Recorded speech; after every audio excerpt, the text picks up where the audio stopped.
Ladies and gentlemen, welcome back on the Mike, the Premier Business Radio program. I'm your host, Mike King. Appreciate you being here with me. This is part of the Mike King Business News Network, which is ESPN Richmond 106.1, The Choice 105.3, as well as International Business Growth Radio. So we'd like to thank, this is the Poplar Springs Hour right here. We'd like to thank our good friends down at Poplar Springs, always making great things happen. Not only are they good at what they do, they're also champions of the community. So they're like, hey, Mike, you got to meet some folks doing some amazing things down here. And the next thing you know, friends from Folar showed up. Welcome to the program, ladies. Thank you very much. All righty. So tell it, as I always say, it's a business show. So tell us who you are and what you do. Sure. I'm Wendy Austin. I'm Executive Director of Friends of the Lower Appomattox River, more affectionately known as Folar. And hi, I'm Heather Barrar. I'm the Regional Trails Program Director for Folar. All righty. And so what exactly is Folar? Folar is a nonprofit organization here in Central Virginia. We work down in the Petersburg Tri-Cities region along the Appomattox River, the beautiful and amazing Appomattox River. We work with 6 jurisdictions there, the 3 counties, Chesterfield, Dinwiddie, and Prince George, and then the 3 cities, Colonial Heights, Petersburg. And yeah. So what was the draw really to nonprofit work? Is it the feel good story? Absolutely. It is, absolutely. You really feel it, heart and soul and on the ground, and all the people that you touch make it worthwhile. All right, let's talk about some of the programs. You guys got some really cool programs. I see the literature right here. All right, talk about the programs that you have. Sure, yeah. So our biggest program is developing the 25-mile Appomattox River Trail from the dam of Lake Chesden and Chesterfield and Dinwiddie all the way to where the river meets the James River in Hopewell. So developing a trail both on the river for people to paddle, and then also a trail on the land that people can walk or ride a bicycle or take a wheelchair. Where the landing is in Hopewell, is that the Appomattox River? Yes. That is it. Mm-hmm. Okay. That's the convergence with the James. Gotcha. All righty. And so what are the things that you guys think, nonprofits out there who always say, nonprofits, they ain't, changing the world ain't cheap, easy, or free. Somebody got to help out. Let's talk about the programs that you have, and then some of the people who really make it make it possible for you guys to do what you do. Absolutely. Well, Heather mentioned our main program, Building the Trail, which is actually at the urgence of the community. They said, make that your priority. And we heard them and said, okay. And then the jurisdictions all heard that too. So we do get some support from each of the local governments. We get support from the local foundations, which are health-oriented, health legacy foundations, because as we spoke earlier, there's nothing more healthy than being outdoors and actively moving, or even just outdoors contemplating, but that green, fresh air, blue way heals. Absolutely. I mean, so how long have you been at Folar? I've been there about 15 years. No, I'm sorry, 8 years. I've been in the area 50. Where are you from originally? I was born in Philly. Why do I like you? Hey, shout out to all the good folks. No wonder it's it's folks from the city of brotherly love. Absolutely. Absolutely, yes, that's our story. But most recently came down from the DC area. Okay, well that's okay. We still like. Yes, sir. There we go. And how long have you been? Well, I've been with Folar in some capacity since they started about 20 years ago. I've been a volunteer, I've been a forester, I've been a partner, I've been a board member for Folar, and now I'm staff on Folar. So you've been a part. She got the bug. She got the bug, and all of a sudden, so it fits. When you guys are out there and you tell people what you do, let's go back to 2019, and everybody's getting ready. You guys are sitting around that big table that you guys have, trying to divvy up all that money that you guys have, and then all of a sudden the pandemic hit. What did you learn from the pandemic that you never did before, but all of a sudden you're like, that thing worked and we're going to continue to do it? Yeah, well, we're lucky. We had just partnered with the Crater Health District and got funding to put trail counters on our trails. So there's a trail counter, as you walk by, it's just an infrared counter. It says a person walked by. So we just installed those. And then the pandemic hit, so we got a lot of great data telling us that people use the trails during the pandemic. Right when So- lockdown happened, we had a spike in those So counts. you could tell that the trail was being used. Absolutely, Yes. absolutely, in record numbers. Right. Yeah. That's pretty cool, because you had said during the pandemic, when everyone was stuck inside, people still wanted to get out and take advantage of the outdoor facilities. That was a Mhm. safe space to be. Yeah, and it was actually an opportunity to see other people safely also. So that we were hearing back, that felt good, that it was a place they could go, feel safe, and yet still say, hey, across the trail and feel safe. So it was a great sort of public space to convene. So now what are the things that you will keep doing that you did before that came from the pandemic? Was it anything,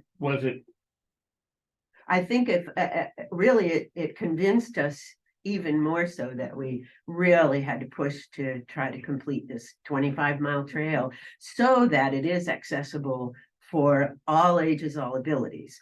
You know, there are many trails, beautiful trails that are not accessible by wheelchairs or and that was something that was important for you guys. very important for everyone to access it and All right. enjoy that. Ladies and gentlemen, on the mic, my good friend from Folar. How can people find you guys out there? Right, we have a website, folar-va.org. And we, of course, are on Facebook, and you can always find us by coming down to the Appomattox River and walking along the trail. Alrighty, I see you. I know you came with talking points. We got it. We got to get them in. That's what we do. Alrighty, so what are some of the new and exciting things that are happening with you guys that you'd want the listeners to hear about? I guess volunteer events. Yeah. So we have a new volunteer coordinator on staff, so we have more opportunities. to Oh, you guys get got on the river. more stuff. Whoa. Yeah. Half pipe, a half pipe. Well, hey, we had a conversation. When a person says, "Hey, I work with nonprofits that have 2 1/3 people," they're like, "How do you get a third of a person?" It's a third of the hours. There is a cost. Yeah, yes, there is a cost with that. And that's why the sponsors and people who love you. So important, Yes, so yeah. important. We Yeah. appreciate Yeah. every single. So every second Saturday, we're on the river. You can come down and clip vines back, or pick up trash, or help us clear the trail and keep it a clear, safe place to be. So every second Saturday, we're on the trail doing trail work. You were a forester. Yes, yeah. It's not as cool as it seems. Yes, it's How a do great you- job. That's so. Back in back in the Stone Ages, I was a medic in California, and I always wanted to do like pararescue and forestry stuff. I always found that really interesting. Mhm. So all right, so this is not totally on this right here. So if there's a girl who wants to go into that, let's talk about that, because when you say to forestry, a person looks up. There's a lot of kids don't know what that is. Right. So talk about what that is to be when you were there, being a girl and inspiring other people. That's right. Well, yes, it's still a male-dominated field. I was one of just a handful of females in a program. I didn't have a single female professor when I was in forestry school. I'm sure there's some now, but it's a great field. It's really managing our natural resources. Can I ask a question? Yeah. Where's forestry school? There's one here at Virginia Tech. Oh, there is. There Oh, is. okay. I went to school in Texas at a university called Stephen F. Austin State University. I've seen a football team. Yeah, a good basketball team. Is that what it is? Yeah, our basketball. And We where's that located? beat BCU one year. Oh, okay. Yeah. PCU folks are kind of. So where is that located? It's in Nacogdoches, Texas, East Texas. We were just looking at it on a map.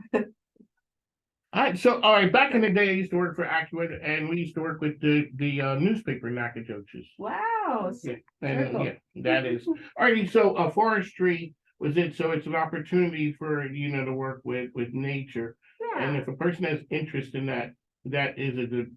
field it's to a go great field, and it's urban and rural. So there's actually urban forestry. So I'm looking out here and seeing all your trees, and the parking lot at this office complex. There's a forester who manages this. Oh, really? So there's a very urban. Right. And that's a very big benefit for any tree in our community, whether it's urban trees or rural forests. There's a huge value to any of these trees and green spaces, to our mental well-being and our environment and to our everyday health. So you guys are out there a couple Saturdays a month, That's right. and people can come out there and help you and connect with others who are like-minded, as well as helping the community. Yes, What times are you guys out there?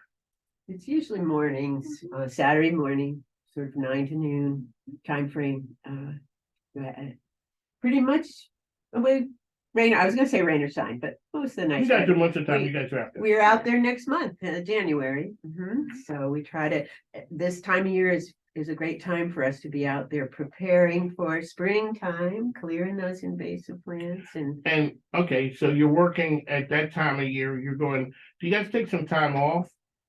And when you're outside? We love to be outside, but whenever we go outside, we see our work list, our checklist too. So like, Gotta get that down, gotta pick that We're up. pretty much out there year round. Yeah, Virginia's We a are out year there. state to be. And out there. and there's beauty and joy all year round. It's lovely in the winter too, you can see so far across the You river. can see and that sort of- berries, some yeah. berries, some trees have really red leaves that they hold on to all winter. So we have some native gardens that kind of are highlighting that, seasons, and you can see what you may want to plant in your own yard to see what's pretty in the wintertime. when kids come out there, they don't know what they're going to. Can you see the look on their face when they Oh, get yeah. it? Okay, let's talk about that. Yeah. Yes. How about a canoe mobile, Wendy? Yes, Canoe Mobile, we worked with the National Park Association for about 6 or 7 years. Each year they would come with wilderness inquiry, big, huge canoes that would hold 20 kids, and we'd put them out on, we got every fourth grader in Hopewell out on the Appomattox River. For some, it was the first time they'd lived in Hopewell all their years and all their lives, and first time to ever see the river. Often folks are afraid to go down to the river. And the joy and wonder and amazement on their face was just, And Wendy, you have kids like in high school that still remember yes, going out from, and tell us yeah, that. when they see Folar, they say, oh, we went out on the canoe. That makes it worthwhile. Absolutely, it's great. Because, it is something connecting with nature. Sometimes kids in the city, they may Oh, not, yeah. they may not be able to get out there and, like you're saying, there's a person who handles the trees here in a suburban area, and then you get out to a real forest, real trees and all those things. There are people who don't make it out, and they don't get to see that. Well, it is an honor for you guys coming in. All right, so Folar, what are some of the things that you guys need? We always talk about that when folks. Yeah, so building trails is not inexpensive. Okay, there we Very, go. very expensive, and so our funding comes from all kinds of sources, people, especially foundations. I said government. Right now, we have an amazing. So we were excited to come in. Okay, here we go. 1 second. Here's something. Hold on 1 second. Wait a minute. I had another one. This is regarding money. Still, it's okay. Hold on. I got this one. Okay. Yes, we like you say, you need help, and these are things you're doing right now. All right, tell us. We've been working down $500,000 challenge grant for 2 years. This is the last month. If we raise $500,000, the foundation, the Cabell Foundation, will match that. We are so close. We are, within a few $1,000s of it. So we are really pushing hard this month, that when you give, anything you give to Folar before the end of December is doubled, is matched by this foundation. So we are very, very excited about I that. got it. It's a lot of money for our small organization. There you go. On the mic, Mike. We're gonna help you. We got an idea. What we do is we work with nonprofits that we donate airtime. So if you know a business where we can have some sort of an auction that says, or a challenge that says, who will give us the most money, then they'll be able to come on the program and have advertising with On the Mic with Mike. And we can do that immediately to try and get something done before the end of the year. It's our way of helping you guys out. Alrighty, so On the Mic with Mike, the ladies from Folar. Last time, how can people find you? Right, Folar, FOLAR-VA.org. Thank you. Or Instagram And or Insta- Facebook. Facebook, Instagram, LinkedIn, All of the we're on social. all those. Yep. All of the social. Great map on our website. Yes. Web map that you're able to get on, and you can see where you are on the river. You've got the On your folded. phone. I got the folder right here. The mission: Folar works in partnership with communities to conserve and protect the Appomattox River for all to enjoy. That's what you ladies are doing. We'd like to thank you for coming on the program. Alrighty, so we're gonna talk to them and try and get them to get to the money. That's what we're talking Thank about. you. Because that, you know, what for all the stuff people say about money, it changes games. Yes, and it allows you to do the things that are important, like you said, having access for everyone, regardless of ability, we can make it happen. So on the mic with Mike, we got to run. On the mic, Mike, ESPN Richmond, a choice 105.3. This is part of the Mike King Biz Radio Network. We'll talk to you soon. Thanks now. Take care.